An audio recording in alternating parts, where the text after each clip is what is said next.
చూడ్డానికి కలర్ఫుల్గా కాకుండా తింటే టేస్ట్ కూడా అద్రిపోవాలి అట్లుంటుంది. హాయ్ హలో అందరికీ, welcome to my mini blog. Sanju ఈరోజు మళ్ళీ ఏం చేసిందో ఏంటో అని అనుకుంటున్నారా? సంజుకి రీల్స్ డ్యాన్సే కాదు వంటలు కూడా చేస్తుంది. కానీ తినాలంటే అదృష్టం ఉండాలి. సరేలే అమ్మ చెప్పావు నువ్వు కాక అంటారా? సరే వీడియోలోకి వెళ్తే వెళ్ళిపోదాం. ఫ్రిడ్జ్ ఓపెన్ చేయగానే వెతకగా నాకు టమాటాల పై అయితే కన్ను పడింది. సరే చారు అయితే చేద్దామని చెప్పేసి ఒక 5-6 టమాటాలు అయితే తీసుకొని ఒక గిన్నెలో వేసి వాటర్ పోసి అయితే వాష్ చేస్తున్నాను. వాష్ చేసిన తర్వాత ఒక ప్లేట్లోకి తీసుకొని పొడవుగా సన్నటి ముక్కలు అయితే కట్ చేసుకుందాము. అన్నీ అలానే కట్ చేసుకోవాలి. కట్ చేసుకున్న తర్వాత టమాటోల్లోకి ఒక నిమ్మకాయ సైజ్ అంత చింతపండు అయితే సరిపోతుంది.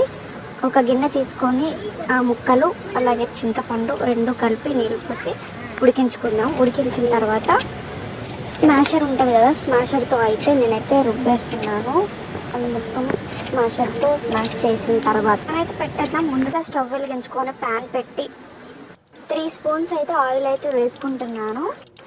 ఆయిల్ వేడెక్కాక, మా సైడ్ అయితే మేము తాలింపు గింజలు అంటాము, మరి మీ సైడ్ ఏమంటారో కామెంట్ చేయండి. ఆయిల్ వేడెక్కాక తాలింపు గింజలు వేసుకుంటున్నాను. వేసుకున్న తర్వాత చిన్న చిన్న ముక్కలుగా కట్ చేసుకున్న ఆనియన్స్ బాగా ఫ్రై చేసుకోవాలి. అది బాగా మగ్గిపోయింది. 2 పచ్చిమిర్చి స్లైసెస్గా కట్ చేసుకొని పొడిగా కట్ చేసుకొని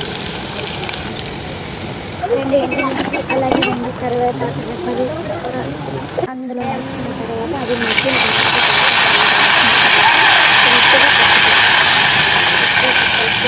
కొంచెం పక్కన పెట్టుకున్న టమాటా రసం ఆ తాలింపులో అయితే పోసిన తర్వాత బాగా మరగనివ్వాలి.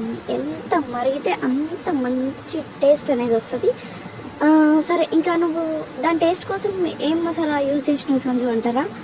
అలా రెసిపీ నేను షార్ట్ వీడియోలో అయితే అప్లోడ్ చేశాను. ఎవరెవరికి కావాలో కామెంట్ చేయండి.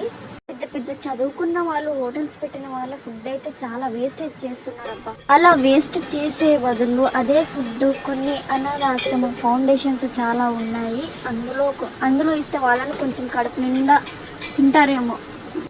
చారు మరిగిన తర్వాత కొంచెం ఒక చెంచా కారం అలాగే ఒక చెంచా ఉప్పు, రుచికి సరిపడా ఉప్పు వేసుకోండి.